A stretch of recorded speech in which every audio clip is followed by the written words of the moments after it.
YouTube. This is Hope with a cup full of hope. Today I had a parent to email me asking, what can my student do to build his comprehension level in reading? Are there good websites to use? Are there workbooks to use? You know what I'm going to say? I'm going to say no. The best thing that you can do when it comes to building comprehension in reading is to practice. Practice what? Practice reading. You need to read and read, retell and read, summarize and read, think aloud, read, and read. So I'd like for you to stay tuned, subscribe to the channel for more video content that will support literacy in the classroom and also literacy at home with your children, and get some tips on how to get our students to stay engaged with the reading and hopefully not get into that summer slide that may be coming up in the next few months.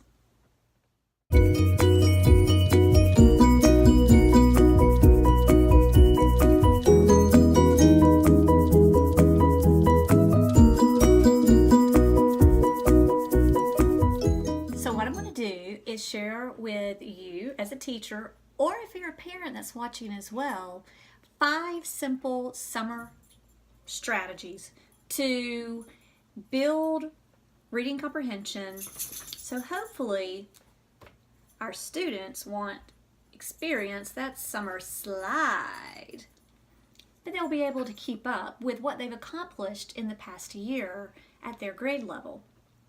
So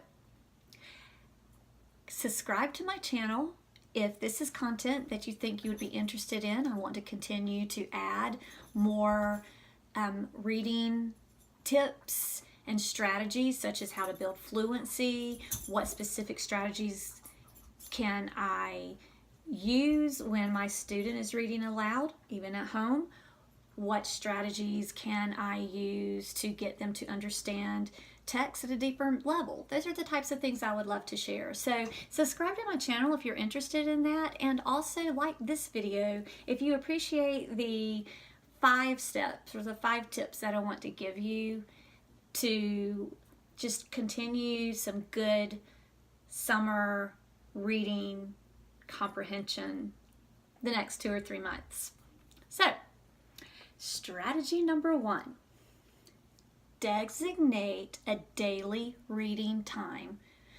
When your child has been in school every day for the last 180 days, they have read every day. They are in the habit of reading.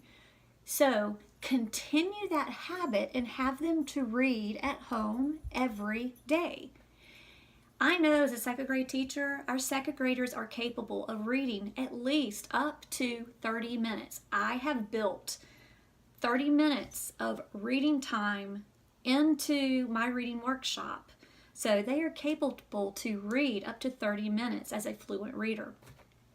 And for grades above that, they're able to do even more. But if you need to break it up in chunks, break it up in chunks. A morning reading time, an afternoon reading time, an evening reading time. Just keep your student reading every day. Now, we're going to let them read every day, but this is also important, and probably one of the most important things that you can do when it comes time for them to sit down and get a book and read. That's great. But if they have books they cannot read or they're unable to read, sitting down and reading every day is not going to do them any good. Just as important as sitting down and reading every day, they must have books that they can read. And when I mean books that they can read 98% of every word in the book. Research tells us that when students are reading independently by themselves without any help, they should be able to read 98%, and even some researchers would even argue and say up to 100% they should be able to read the text in their book. So if you have a student that's trying to read Among the Hidden by Margaret Haddix because an older brother was reading this and they want to try it, it's not going to do them any good if they are at second grade reading level.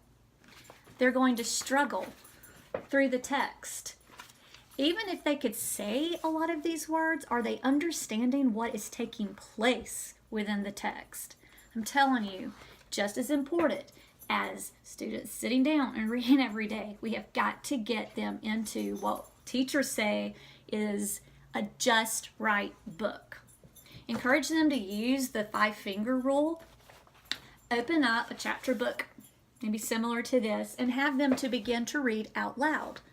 Every time that they come to a word that they do not know, that they cannot say, they can't sound it out, they don't have the strategies to figure out what that word is phonetically, or if it's a word that they don't know and comprehend the meaning of the word, that's also a finger up. If they come to up to 3 or more words that they don't understand and they can't read, this is not a good book yet.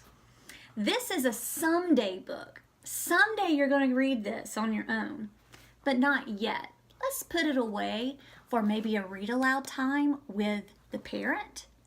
It can be read aloud and the student can comprehend, but independent reading, just sitting on your own and reading by yourself, and a child is struggling, the reading time that they're getting is not going to do them any good.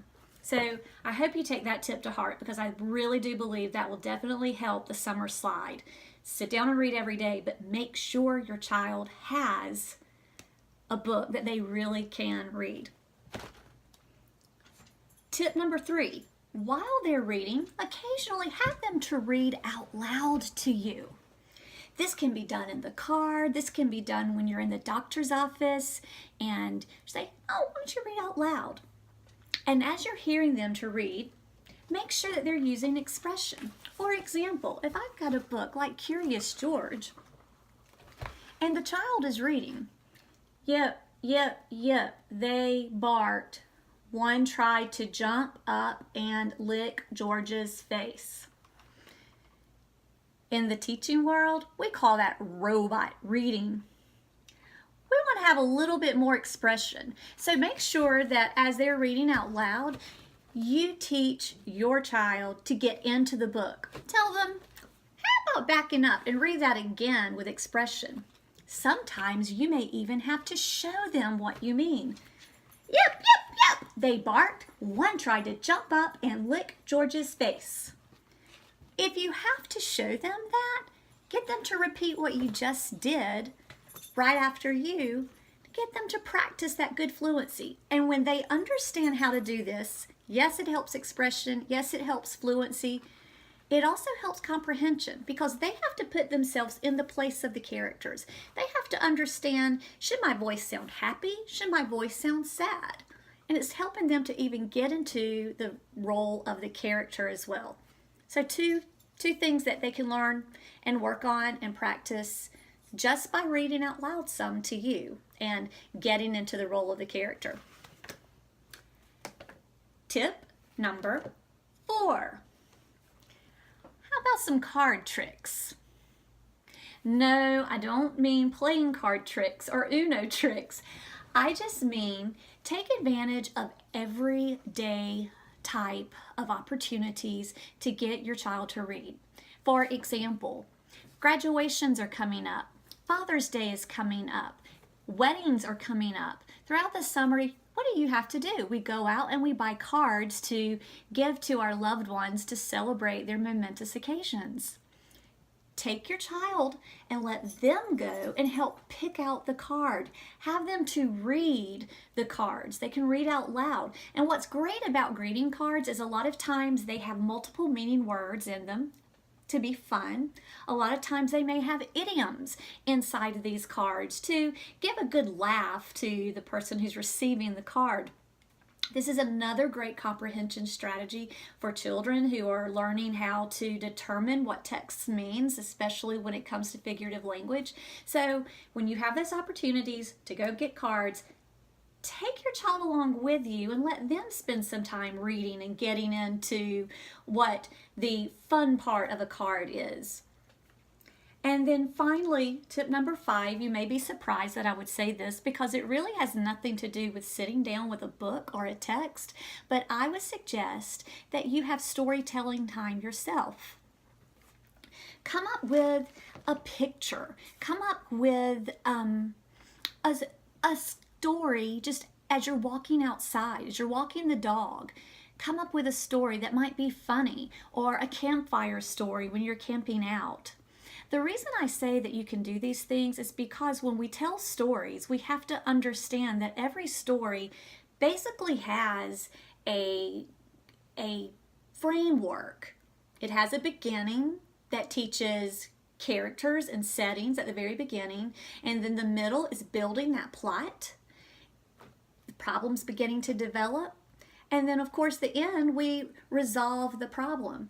Every story, whether it's very simple or it becomes more complex, has those elements. So if you take the time to tell fun stories with your children, they begin to understand the parts of a story, beginning, middle, and end, and how those parts work together to complete a good big story. And then if you want to add in some fun, at the end, make sure you tie in the moral or the lesson of the story, because a big part of what is taught in reading workshops all the way to 1st and 2nd grade and above is theme, lessons learned from literary texts. So storytelling is a great activity to get your kids involved in, and just fun, family fun to remember going back and telling those stories. Just a real quick personal story of my own about that. My children, who are teenagers now, when we go to the doctor, they always talk about how when we would sit and wait on the doctor in the examining room, and would have to wait for a long time sometimes. I would look at a picture that they might have displayed on the wall, and we would make up stories about that. Every time, it never failed. Every time we went in there and we had to wait on the doctor, my kids were like, let's tell a story. And we would tell those stories. So to this day, my children will never forget when it was time to go to the doctor's office, Mom always had a good story, and we would build those stories. So I hope that you take those 5 tips and that they're helpful to you this summer and just continuing to build that comprehension. I don't recommend a workbook. I don't recommend getting on the computer and working on a bunch of skills. You can, and you can find value in that, but just for me as a reading and a literacy teacher, I think it is so important just to instill the love of reading and engagement, especially in our younger students, so that they can build the skills as they grow older. So again, if you found value in the video and in the tips, please like. I'd like to add more content about how to help a reader, and either one that may be developing, maybe with a little bit of struggles, and also those that we want to enrich more. So stay tuned, and we'll sit down again and get a cup full of hope.